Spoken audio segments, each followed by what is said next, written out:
Welcome to Jyothi home కుకింగ్కి స్వాగతం. ఈరోజు నేను చేయబోయేది వాక్కాయతో పప్పు. ఈ వాక్కాయలన్నీ మనకి మే జూన్ నెలలో మాత్రమే లభిస్తాయి. ఇవి తినడానికి పుల్లపుల్లగా బాగుంటాయి. ఈ వాక్కాయలు మనకి ఈ విధంగా తెలుపు ఎరుపు రంగులో, పచ్చ ఎరుపు రంగులో మాత్రం లభిస్తాయి. నేను దీనికి ఒక 100 గ్రాముల దాకా కందిపప్పుని తీసుకున్నాను. దానికి ఒక 50 గ్రాముల దాకా వాక్కాయలు తీసుకుని వాటిని కడుక్కుని లోపల మీకు గింజ అనేది ఉంటుంది, అది కంపల్సరీ తీసేసుకుంటేనే బాగుంటుంది. లేకపోతే చేదులాగా లైట్గా సిరిచేదు కింద వస్తుంది. తీసేసుకుని ఈ విధంగా 2 ముక్కల కింద కోసుకుని పెట్టుకోవాలి. ఒక ఉల్లిపాయను కూడా ముక్కల కింద కోసుకుని పెట్టుకోవాలి. 4 పచ్చిమిరపకాయని సీరుకుని పెట్టుకోవాలి. కారాన్ని బట్టి మీరు చూసుకుని ఇంకో పచ్చిమిరపకాయ అవసరమైతే వేసుకోవచ్చు.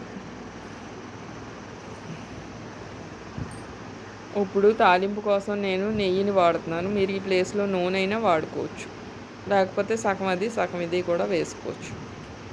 నేను కళ్ళుప్పు, నాకు ఇది పప్పు అనేది పుల్లగా ఉండటం వల్ల 2 టేబుల్ స్పూన్స్ దాకా కళ్ళుప్పు, 1 టేబుల్ స్పూన్ కారం, కొంచెం పసుపు, తాలింపు కోసం కొంచెం కరివేపాకు, 2 ఎండుమిర్చి సీరుకున్నవి, 10 వెల్లుల్లి రేకులు చెదగొట్టుకున్నవి, 1 టేబుల్ స్పూన్ మినప్పప్పు, 1/2 టేబుల్ స్పూన్ జీలకర్ర, 1/2 టేబుల్ స్పూన్ ఆవాలు.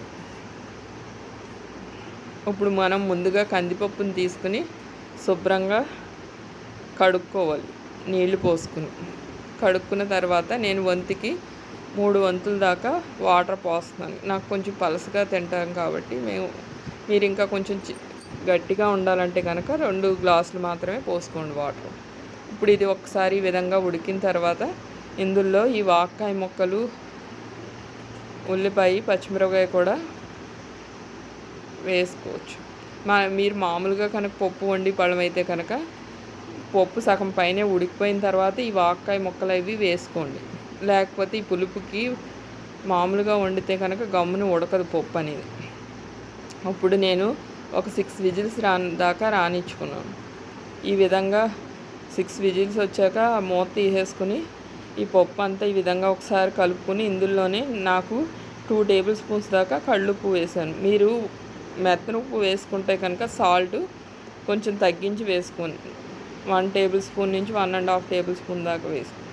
ఈ విధంగా మొత్తం ఉప్పు పసుపు అంతా కలిసేటట్టు బాగా కలిపి 1 నిమిషం ఉడికించుకుంటే బాగుంటుంది. మీరు ఇదే టైంలో కొంచెం కారం కూడా వేసేసుకోవచ్చు. నేను తాలింపులో కారం వేస్తున్నాను, అలా అయితే కలర్ బాగుంటుంది. ఇప్పుడు మనం మూకుడు పెట్టుకుని అందులో నేను నెయ్యి వేసాను. నెయ్యి వేసుకుంటే మనకు పప్పులు తాలింపులకి వాటికి కమ్మగా ఉంటుంది, పిల్లలకు కూడా మంచిది. ఇప్పుడు వెల్లుల్లిపాయలు వేసి అవి ఒకసారి వేగిన తర్వాత తాలింపు అంతా వేసేసుకుని ఈ విధంగా కలర్ మారేదాకా వేపించుకోండి. వేపించుకున్న తర్వాత కొంచెం కారం వేసి, కారం వేయగానే ఒకసారి ఈ నూనెలో ఒకసారి కలిపేసుకుని వెంటనే పప్పు ఇందులో వేసేసుకోండి. ఈ పప్పు అనేది మీకు తినడానికి పుల్లపుల్లగా మామిడికాయ పప్పులాగా ఉంటుంది. ఈ పప్పు మీకు రైస్లోకైనా చపాతీలోకైనా బాగుంటుంది. తాలింపులో వేసుకుని కలిపేసుకుని దింపేసుకోవటమే. స్కూల్కి వెళ్ళేటప్పుడు ఇలా కుక్కర్లో పెట్టుకుంటే గమ్మున అయిపోతుంది. మీకు ఈ వీడియో నచ్చితే లైక్ చేసి సబ్స్క్రైబ్ చేయండి.